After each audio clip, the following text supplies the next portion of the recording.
Welcome back, everyone. And before the break, we were in discussion with our guest, and I've just dropped my piece of paper with all my notes and the names on, but it's fine.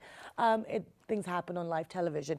But now we're going to talk about getting control of our minds, getting control of our behaviors, and actually doing something with our lives where we can start being more productive and living healthier lives. And I've lost my introduction there, but we've had this guest on our show multiple times. He is an author, and he's also the author of Mind Conquest, which is the power of ideas. So we're going to be discussing, especially within this month, because it's a very reflective period, so it's the best time to talk about these things. So we have been joined by Mr. Faheem Sardar. He has written the book on Mind Conquest, as well as 2 other books, if I'm correct. And you are also the CEO of Askari Securities. Yeah. Yes, I remembered it all by heart. Excellent. Thanks, How are you today? Fine, thank you. How are you? Thank you so much for joining us. It's my pleasure. Okay, so you were here on the show when we're talking about the importance of reading and writing, and we did discuss this book briefly.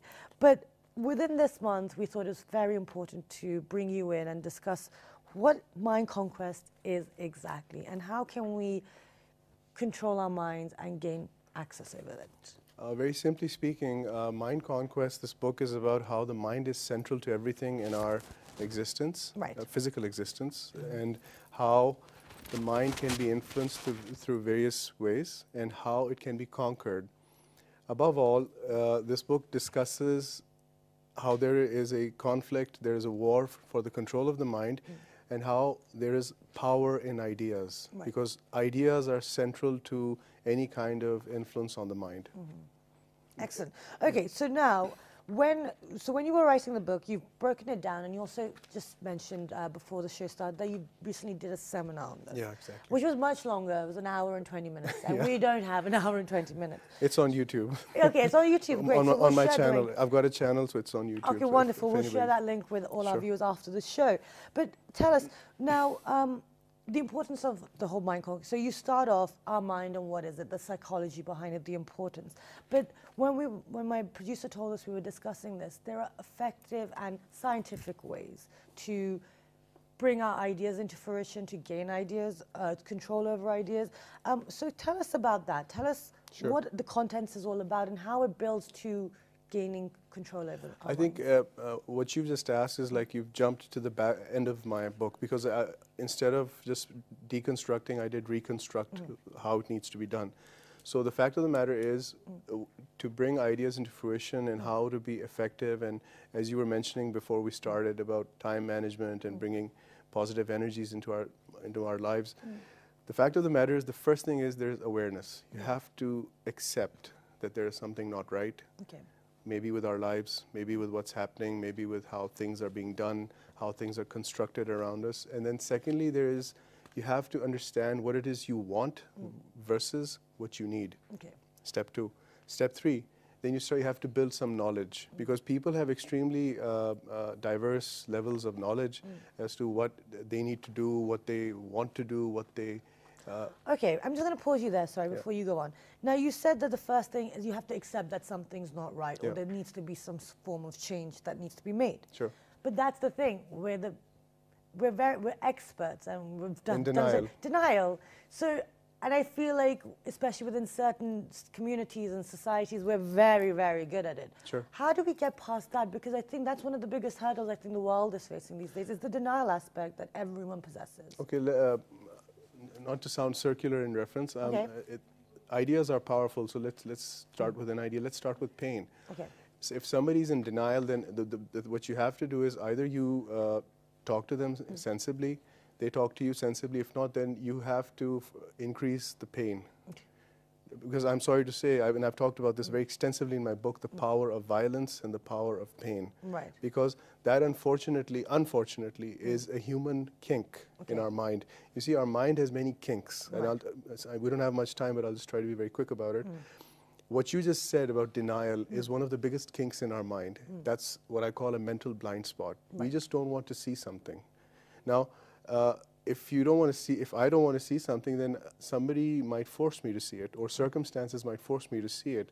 Now, certain countries that have risen to the highest levels in humanity always did that after a very painful event. Okay. So that's proof. For example, the American depression of the 1929 brought the real America out, Right. and how Pakistan came into being after a very long conflict, a bloody conflict.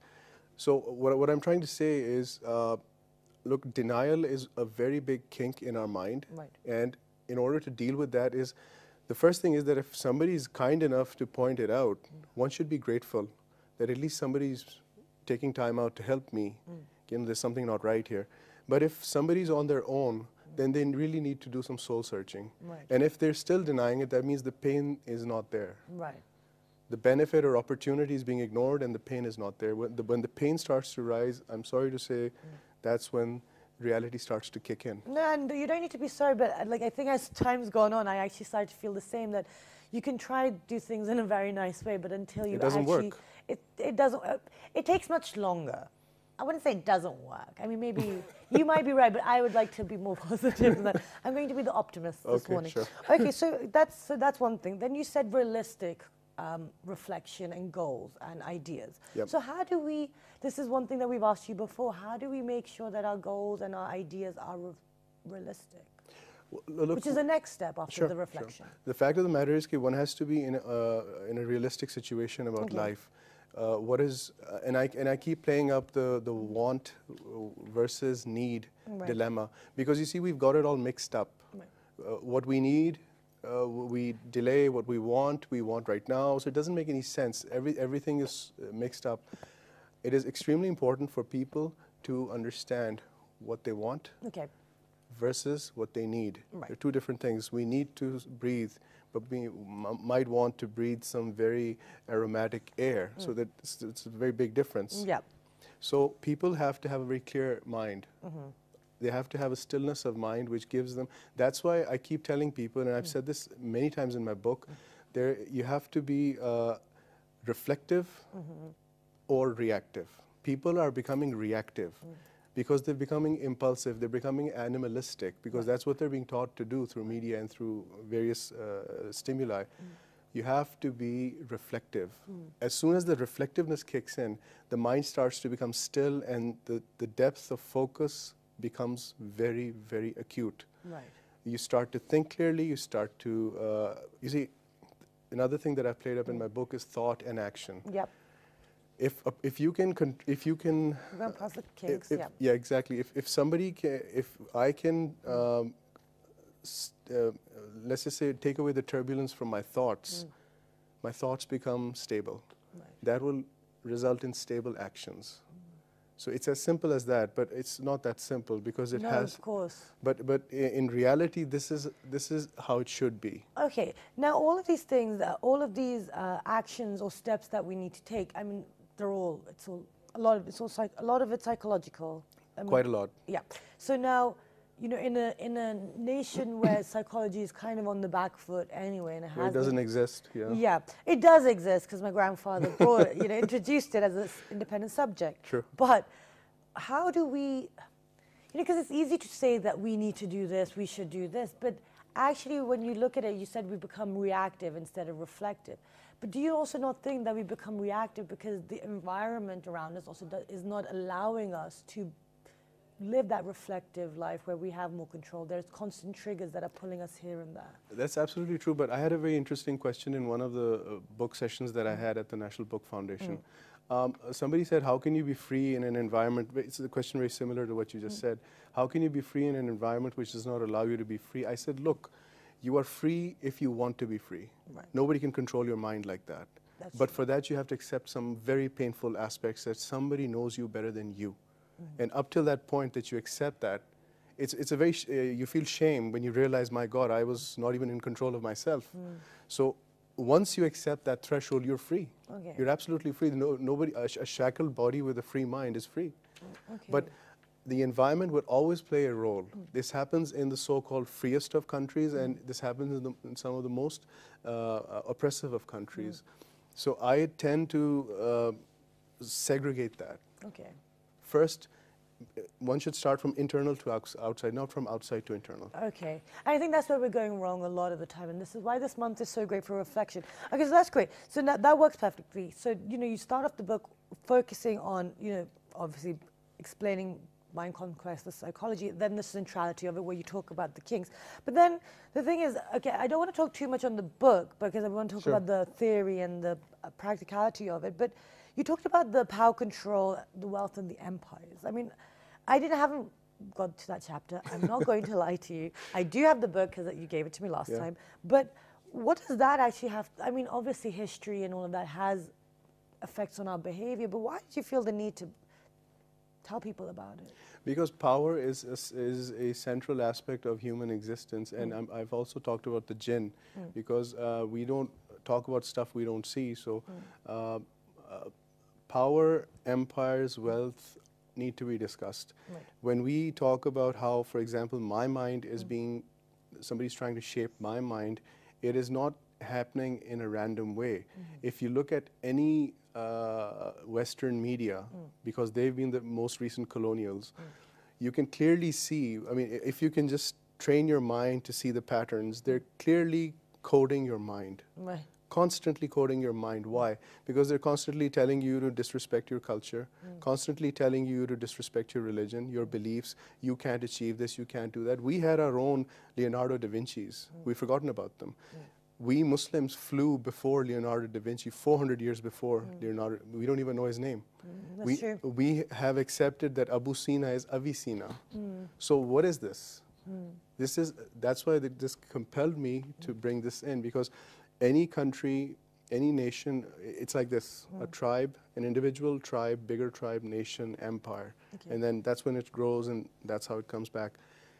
I'm digressing there, but what I'm trying to explain very quickly is that these things have such a huge impact on our mind. The people who are part of colonial cultures, even if they're immigrants, you see, they think very differently. And they don't even know many times what they're saying, in the sense that I'm not trying to be, I'm not broad stroking here, but what I'm trying to say is they start to talk exactly like they're told to talk. Right. And those who think differently become the outliers. Okay. So that's why it was brought in, because it has a huge impact on our lives. On our society Absolutely. today. Okay, so now talking about, because there's so much to cover, but I can already see the time running out. But the actions and the implications and how they have an effect on us. Because the thing is,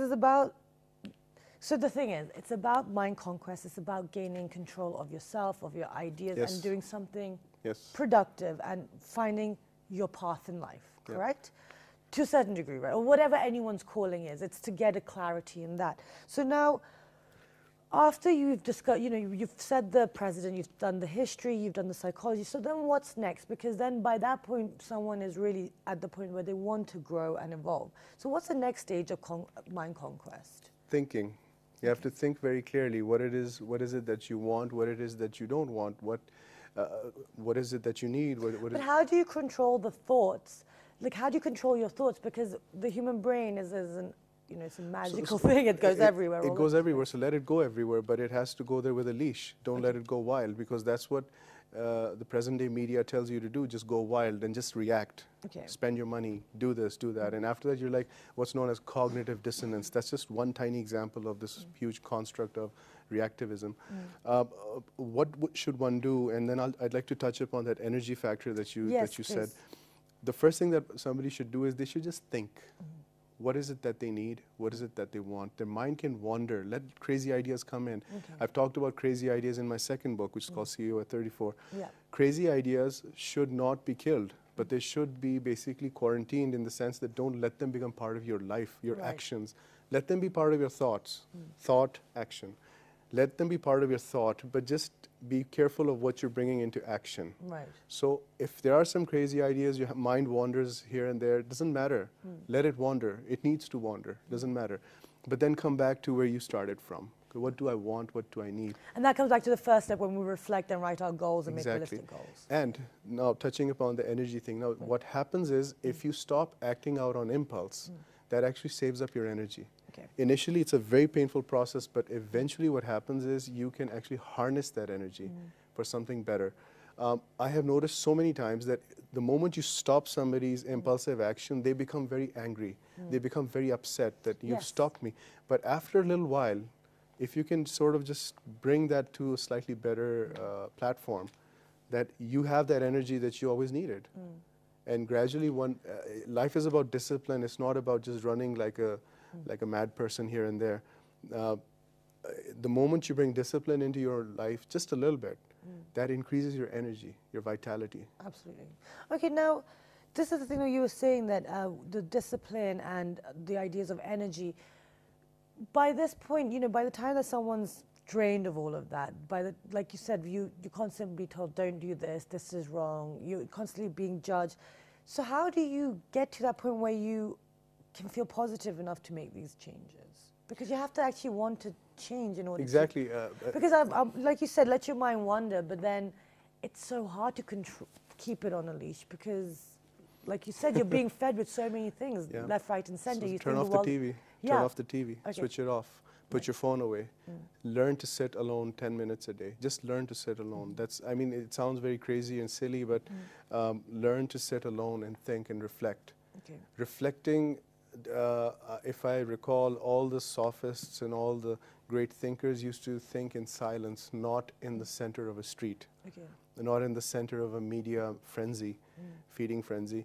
So all of this is being done on purpose, and this can be reversed on purpose as well. So that's what we can switch it off. We can be alone. We can go for an exercise, go for a walk. Now I can understand that things are different for females and a little different for males. I can understand that, but the central concept remains the same.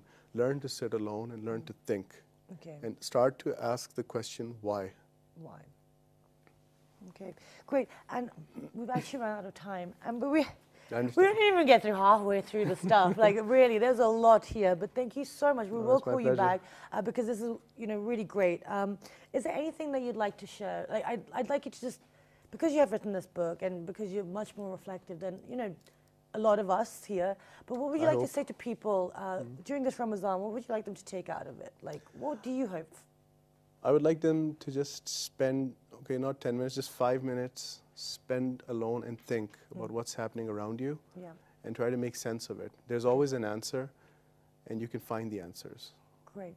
Thank you so much for your time. It's been a pleasure. And it's always a pleasure to have you on this show. And we look forward to dragging you back and talking about the rest of the book. And I will bring my own copy next time, and you can see all the notes.